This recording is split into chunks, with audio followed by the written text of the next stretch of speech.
All right, we're here to talk about stopping the pass with the 4-3 defense. So, obviously, we want to stop the run. We want to make the defense, one dimensional.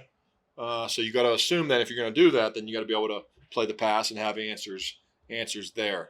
So rationale of playing the 4-3 and stopping the pass. Why quarters press? Why do we play press on the outside? Right. A lot of people initially might get scared of that. Certain people might say they don't have the dudes that can do that.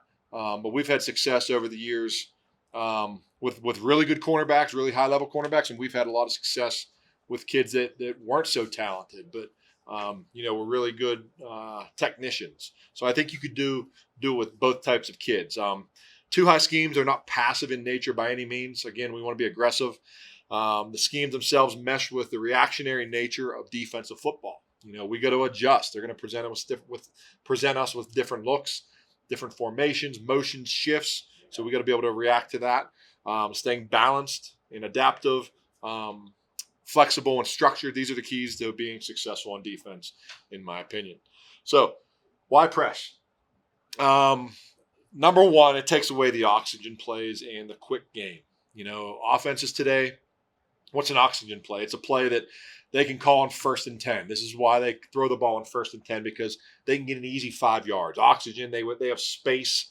They can just throw quick game, throw hitches, throw slants, throw bubble screens, things like that you always hear offensive coaches talk about, getting their quarterback in a rhythm, getting him confidence, getting him completions. Well, those are oxygen plays. So we press on the outside because it takes away the quick game.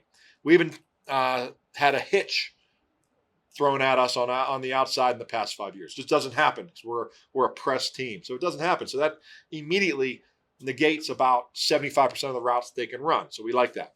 Number two, very predictable routes based on the release of the receiver. So if you have an outside receiver, and I have a good graphic of it here the next couple slides, but if the inside releases on us, well, then we're very aware there's only 2 or 3 or 4 routes that he can run. And vice versa, if he outside releases, again, very, very small amount of routes that he can run. And we know that. We practice that. We talk to the kids about that so we can be that much better and that much more in position to succeed. It forces low percentage throws, right? They can't just catch and throw quick game. So they got to throw fades. They got to throw slants into tight windows. They got to throw basically anything they throw will be contested because we have a guy pressed up on him, right in his hip, hopefully the entire time. Easy to disguise. So I say we play press, and we do all the time, but we have other tools in our toolbox that we can help to disguise that. We can press bail, right? You can line up off and come up and press late. There's a lot of different things you can do. We can play press man. We can play, like I said, press bail and play a third. We can play press bail and play the man still. So lots of different things you can do there to disguise what you're doing out there. And then finally, we don't like spacing in between routes. We want to contest throws. High school football, you'll see some good quarterbacks here or there, but for the most part, you're not seeing top tier Division I kids all the time. So we want to make those kids earn everything they get. And even if you do play a top kid, it's going to make him earn his money that day to complete passes on you. Here's a good picture, a good example of what I'm talking about on the outside there when we're talking low percentage throws. So if you're looking up top here to the corner, all right, right here. So we're pressed right there. I like that. Inside shade. Again, arm's length, able to smell his breath. That's what we tell the kids about. That's how tight we want to be. It's not bump and run. All right, not necessarily bump and run, although they do have that in their toolbox. If they're playing in a situation they feel they can disrupt the release, then we'll do that. But we just want to scooch. We want to squash grapes, offhand jam. But you see in the picture here, it's 2nd and 8. We're going to force a fade on them. We're in good position there. We'd like the cornerback to be a little more square. We'd actually like to get a hand right there, a good offhand jam on him.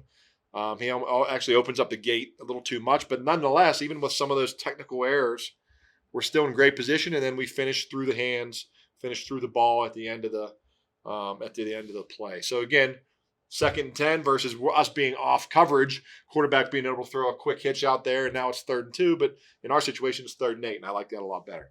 All right, so again, why press? Players love it. keeps wide receivers off safeties. So what do I mean by that? For the most part, we're pressing, we're manning. We got our best cover guys on their best people. Okay. Also in the blocking, for them to go in there and crack, it's tough. There's a lot of different reasons there. Press is great for the screen game, which I'll show you in the next clip here. It's hard. You got to be really, really good in the screen game to make some yards versus a press corner. And then it fits our aggressive mentality, obviously, and then forces late or poorly timed throws. Again, I coached offense for a number of years. And even now, think about offenses that go out and throw, and they go throw 7-on-7, or they go throw routes on air. Those are on air. They're uncontested. Quarterback catches the ball, takes a 3-step drop. He hitches, nice and pretty. Everything works out the way he wants to. He throws it on time, and that's how they want it to be. Well, when you press, you often disrupt the timing of the routes, right? So now that quarterback isn't throwing on time. He has to wait. He has to hitch, and now his throw comes out late, maybe even early. Whatever it is, it's poorly timed, and it's not how they practiced. So again, looking at this clip here, down the bottom of the screen, we're pressed, real good leverage right there, inside leverage, normal split. They're going to run a little tunnel screen here. Now, albeit the quarterback doesn't make the best throw here, throws it right to our guy, but nonetheless, even if he does throw it accurately, I think we're in good position there to make this tackle. Right? They didn't do a good job with their linemen. Linemen on these screens need to come flat.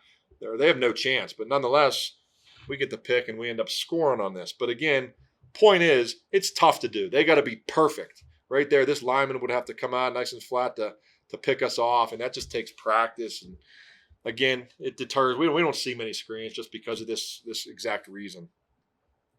All right, back to what I was talking about at the beginning versus the inside release. So what are you going to see? So looking at this picture, as a corner, again, we're inside leverage right here. All right, inside shade. This is a normal split. There's only so many routes that he can do. All right, no receiver in this country that's any good, or no coach in this country that's any good, that's successful, is going to allow a receiver to inside release and then run back outside on a route. He'll never get there, especially if we're doing what we're supposed to do. So the minute he turns in, we're going to squash grapes, offhand jam, try to cut him off. Perfect world, we're square and we cut him off and even flatten him out even more. But nonetheless, what can they run? They can run a slant, they can run a curl, they can run a dig, and they can run a post. All right, the other one they could run is also an immediate under. And again, that's based on game plan. More times than not, we're going to run with that. Recent years, we're gonna actually try to pass that off to our linebackers and then be able to go back and robot the dig a little bit. But that's a different conversation. So that's inside release. So we know that as corners, if he inside releases, he's going to run an in-breaking route more times than not. All right, outside release. So same deal here, inside leverage. All right, what type of route can he run? So notice the picture. Normally they're out here. They could stay out there. But if they do move inside a little bit, we want to be more head up here. All right, but just disregard that for now for this illustration. I needed room to write the words. But again, outside release, try to stay square, squash grapes, cut him off. In a perfect world, we cut him off and flatten him out more out of bounds. But if he does get the release, we know what can he run. He can run a comeback, an out, a 7 cut, a corner, or he can run a go. And something, I'll be honest, that's been more popular as of late is the goes, but it's the back shoulder goes, the back shoulder fades, right? And that takes a special quarterback and receiver to do that, but that's something you'll see as well.